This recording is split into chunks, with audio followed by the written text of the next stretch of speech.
Gold doesn't vanish, but in the ancient world, it did. From Solomon's temple to the palaces of the pharaohs, ancient civilizations hoarded unimaginable quantities of gold. They buried it, consecrated it, and built empires upon it. Yet today, the world's museums and treasuries hold only fragments. Where did it go? The Bible tells us Solomon's temple alone held over 500 tons of gold in shields, altars, furniture, and sacred artifacts. Egypt's wealth was legendary. Babylon plundered kingdoms. But after each empire fell, the gold was rarely found intact. Were they looted, hidden, smelted down, and recast through history? If you're fascinated by unsolved history, hidden treasure, and the secrets lost to time, this journey is for you. Subscribe, like, and let's uncover the mystery together. The Bible describes Solomon's temple as overflowing with wealth. According to 1 Kings 10, verse 14, Solomon received 666 talents of gold each year, equivalent to more than 22 metric tons annually. His temple furnishings, including the famed menorah and the golden altar, were made of pure gold. Even his throne, guarded by 12 lions, was overlaid with gold. By some estimates, the temple may have contained over 500 tons of gold, not including the silver and bronze. But when the Babylonians sacked Jerusalem in 586 BCE, much of this treasure vanished from the historical record. Some claim the Ark of the Covenant was taken, others that it was hidden by priests deep beneath the temple. The Babylonian chronicles speak of treasures taken from Jerusalem, but make no mention of golden furniture. Was it melted down or buried in secret tunnels beneath the Temple Mount, waiting for the right time to resurface? Solomon's gold continues to haunt theologians and treasure hunters alike.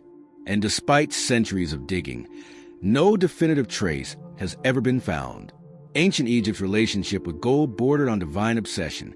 The pharaohs believed gold was the flesh of the gods, eternal, incorruptible, and sacred. From the golden masks of Tutankhamun to the treasure chambers beneath the sands, Egypt held vast stores of the celestial metal.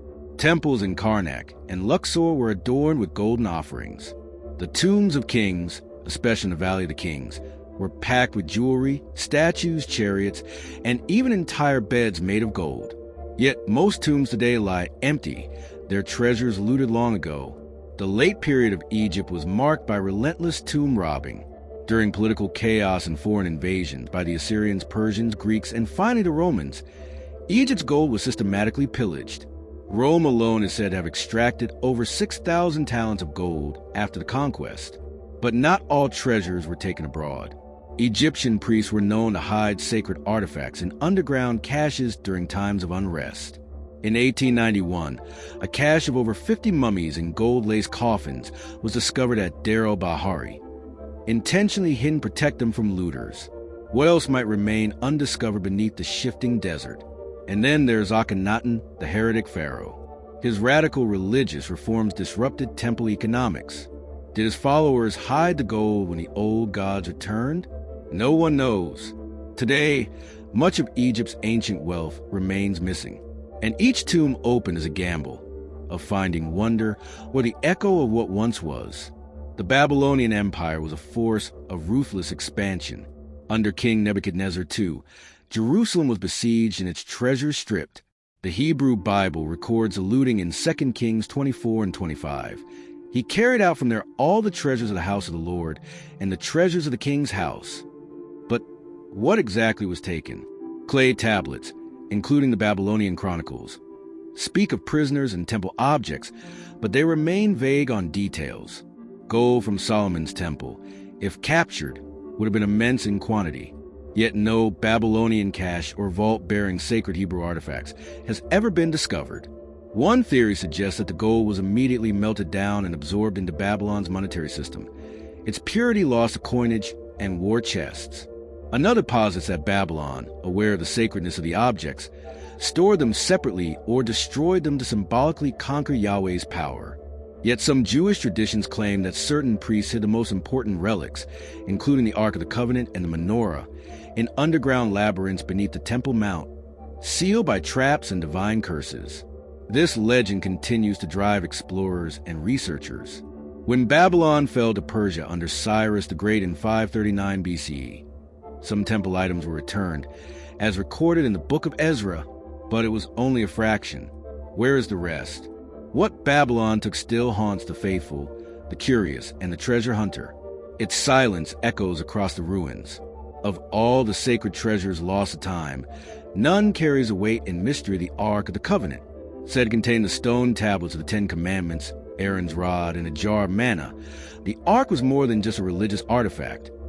It was believed to embody the presence of God himself. Its fate is one of the great historical riddles. When the Babylonians razed Jerusalem, many temple artifacts were listed among the spoils, but the Ark was not. Some believe it was destroyed in the fires. Others argue it was taken and hidden before the city fell. A 2nd century BCE Jewish text known as the Book of Maccabees claims the prophet Jeremiah hid the Ark in a cave on Mount Nebo. Ethiopian tradition, on the other hand, holds that the Ark was brought to Aksum by Menelik I, the son of Solomon and the Queen of Sheba. If true, it may still rest in the chapel of the tablet in Aksum, under guard by a single monk who is forbidden to leave.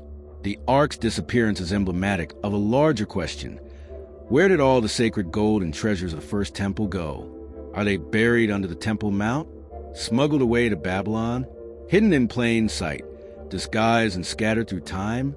Unlike ordinary treasure, these items held symbolic power. They were not just valuable, they were holy.